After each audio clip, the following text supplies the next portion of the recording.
Assalamualaikum warahmatullahi wabarakatuh.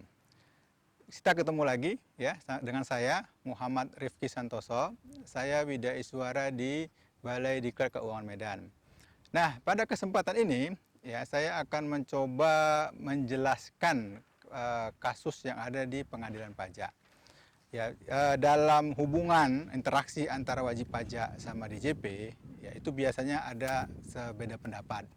Nah, beda pendapat ini kadang-kadang nggak bisa diselesaikan secara internal, misalnya dalam saat pemeriksaan, pada saat closing conference. Nah, itu bisa dibawa ke pengadilan pajak. Nah, di sini saya akan membahas tentang sengketa tersebut. Nah, yang akan saya bahas adalah bagaimana kalau ada perusahaan di dalam negeri ya membayar biaya ke luar negeri. Nah, ini ada pajaknya nggak yang harus dipungut atau dipotong oleh si pemberi penghasilan gitu ya. Nah, di dalam kasus ini terjadi dispute ya. Menurut wajib pajak ini tidak dipotong pajaknya. Menurut DJP harus. Nah, inilah makanya kita lihat mana yang benar dan bagaimana kasusnya ya. Untuk itu kita akan coba melihatnya.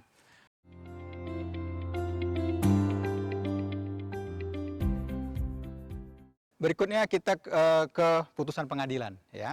Di sini saya akan ambil putusan pengadilan nomor 65714 garis miring PP garis miring M titik 11A garis miring 13 garis miring 2015 ya. Ini putusan pengadilan, nanti kalau mau ngecek bisa ke internet ya. Nah, ini yang dibahas adalah PPh pasal 26 ya. PPh pasal 26 adalah atas pembayaran ke luar negeri. Nah, ini tahun pajak 2009 ya, walaupun dia tahun lama, tapi kita lihat nanti transaksinya bagaimana. Nah, ini faktanya ya. Jadi ada wajib pajak dalam negeri. Di putusan tersebut tidak disebutkan namanya. Saya pakai namanya PTX. Dia membayar royalti, ada membayar yang namanya royalti dan ada namanya sales promotion ya, biaya promosi ke wajib pajak di luar negeri. Oke, antara PTX sama penerima penghasilan di luar negeri ini ada hubungan asosiasi perusahaan ya, jadi dalam satu grup. Nah, ini pembayaran ini dilakukan April sampai Desember 2008 dan Januari sampai Maret 2009. Nah, pembayarannya dibagi dua. Ada pembayaran royalti dan ada pembayaran sales promotion. Nah, wajib pajak PTX ini pada saat membayar royalti ini dia memotong PPh pasal 26. Ya, dipungut pajaknya. Kemudian atas pembayaran sales promotion ini dia tidak memungut PPh pasal 26. Tidak ada pajak yang dipungut oleh si PTX. Nah, kemudian DJP memeriksa. Hasil pemeriksaan dia katakan bahwa royalti yang dibayarkan ini sama sales promotion ini itu sebenarnya ada dividen terselubung, kata DJP. Ya kan? Dan ini menurut tarifnya pajak yang dipotong harusnya 15%, bukan 10%. Karena ini ada tax treaty, ini negara di Jepang ya. Menurut tax treaty antara Indonesia sama Jepang, itu atas pembayaran dividen itu dipotong pajak 15%, kalau royalti dipotong 10%. Nah, wajib pajak pada saat membayar royalti, dia motong 10%. Yang ini tidak potong pajak. Oleh DJP, dianggap semuanya dividen. Makanya dikenakan pajak 15%. Jadi PTX harus memotong pajak sebesar 15% atas semua pembayarannya, royalti dan sales promotion. Nah, wajib pajak tidak setuju. Ya, katanya ini bukan royalti, ini bukan dividen, ya, ini benar-benar royalti. Nah, disebutkan oleh wajib pajak dikasih tahu bahwa ini bukan dividen, ini royalti. Kenapa? Karena ada manfaat ekonomis. Jadi dia membayar itu dapat manfaat, maka itu namanya royalti, ya kan? Kemudian bukan pemegang saham. Jadi penerima ini bukan pemegang saham, jadi jangan dibilang dividen dong, orang bukan pemegang saham menerima, kita kata wajib pajak, gitu ya. Kemudian katanya menurut prinsip kelaziman dan kewajaran usaha itu biasa, ada sales promotion, ada royalti itu biasa, itu bukan yang aneh. Jadi jangan dianggap dividen. Nah, itu menurut wajib pajak. Nah, kita lihat bagaimana menurut hakim, gitu ya. Nah, hasil analisa hakim, ya hakim meneliti bukti-bukti yang ada, kemudian menanya wajib pajak segala macam. Nah, hakim melihat bahwa oke, itu benar royalti menurut hakim. Jadi DJP digugurkan koreksinya ya. Jadi wajib pajak benar bahwa ini tetap royalti. Jadi tetap dipotong PPh 10%. Jadi udah benar lah wajib pajaknya. Kemudian untuk sales promotion. Nah, ini hakim ada dua pendapat nih. Ya. Pertama, ini bukan dari yang diatur di tax treaty. Jadi sales promotion itu di tax treaty antara Indonesia sama Jepang itu nggak diatur. Bagaimana pengenaan tarifnya. Ya, jadi kalau tidak diatur, berarti kembali ke undang-undang yang berlaku di Indonesia. Maka itu harus dipotong PPh pasal 26 sebesar 20%. Ya, karena tidak ada dilihat di tax treaty Indonesia sama Jepang, untuk sales promotion ini tidak termasuk diatur. Maka kembali ke undang-undang dalam negeri Indonesia, maka harus dipotong 20%. Nah, wajib pajak itu tidak motong, makanya harus dipotong 20%. DJP juga salah, menurut DJP itu dividen 15%, jadi malah besar pajaknya 20%. Itu menurut satu pendapat hakim. Ada satu orang hakim yang berbeda pendapat. Ya, dikatakan ini nggak bisa dikurangkan sebagai biaya.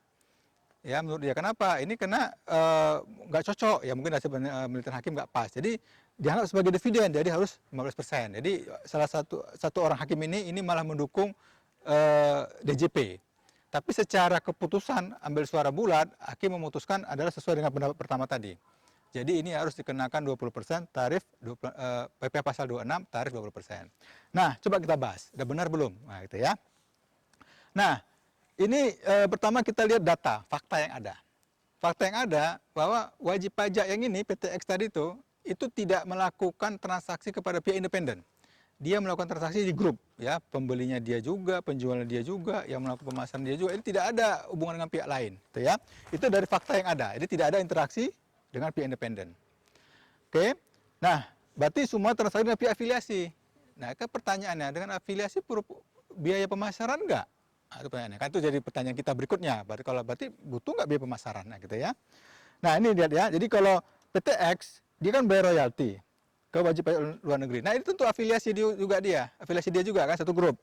Tentu ada intellectual property, ya, seperti hak cipta segala macam dia bayar. Nah, kemudian dia juga penjualan kepada wajib pajak luar negeri yang grup dia juga, ya kan? Karena di grup yang sama, apa royalti ini butuh, ya kan, orang dia juga. Apakah ini mungkin bagian dari tax planning? Nah, itu kita lihat di sini, ya. Kemudian penjualannya kepada dia juga.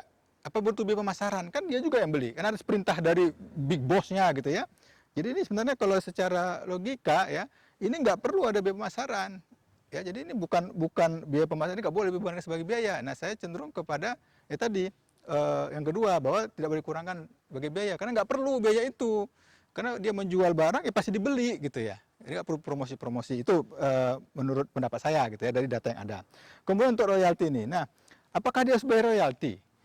Antara di grup dia juga, ada baru pertimbangan ya. Karena kalau memang dari grup dia aja tidak ada jual ke pihak independen, ya royalti itu kan benar dia punya sendiri, grup dia juga, itu masa dibebankan sebagai biaya.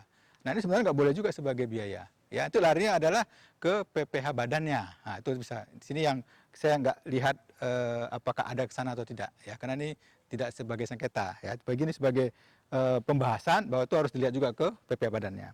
Oke, ini untuk royalti. Nah sekarang kita lihat untuk sales promotion, ya. Jadi PTX tadi itu menjual kepada wajib pajak D misalnya di luar negeri, itu pihak dia juga, grup dia.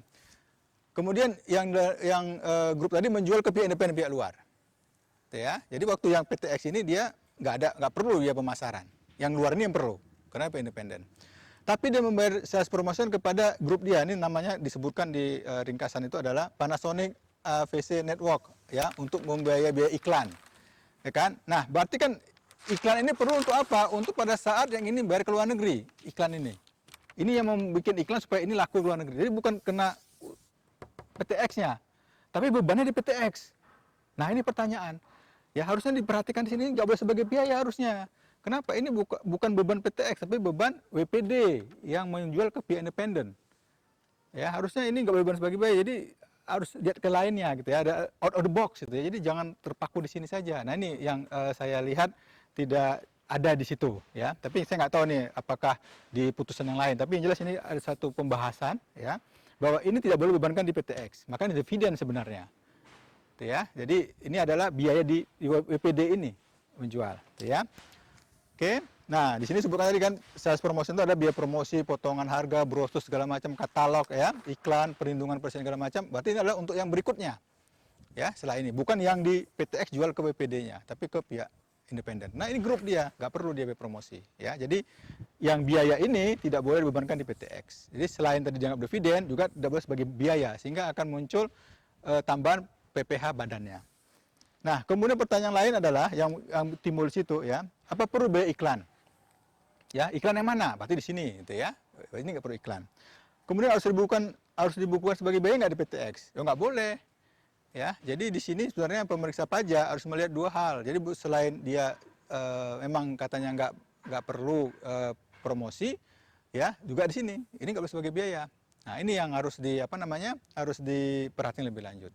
Oke, nah dari kasus ini kita bisa melihat bahwa untuk PPh pasal 29 itu harus dilihat apakah ada manfaatnya nggak bagi wajib pajak. Ya, kalau dia manfaat ke grup yang lain itu nggak boleh dibebankan sebagai biaya di perusahaan tersebut. Karena biasa di grup-grup itu ya dia ada namanya cost center, profit center, sehingga dia akan membebankan di mana perusahaan itu akan dibebankan sebagai biaya dan pajak yang lebih rendah, sehingga dia bisa menghemat, ya, bisa menghemat pajak dan laba lebih besar. Oke, saya rasa ini aja, mudah-mudahan bermanfaat bagaimana treatment pembayaran kepada pihak yang ada hubungan istimewa. Terima kasih dan jangan lupa buka di KLC, ya, Kemenq Learning Center yang alamatnya ada di berikut bawah ini, ya, silakan dicari bawah ini atau buka aja di Google, klik aja KLC, Anda bisa cari video-video lain tentang materi keuangan negara. Terima kasih. Assalamualaikum warahmatullahi wabarakatuh.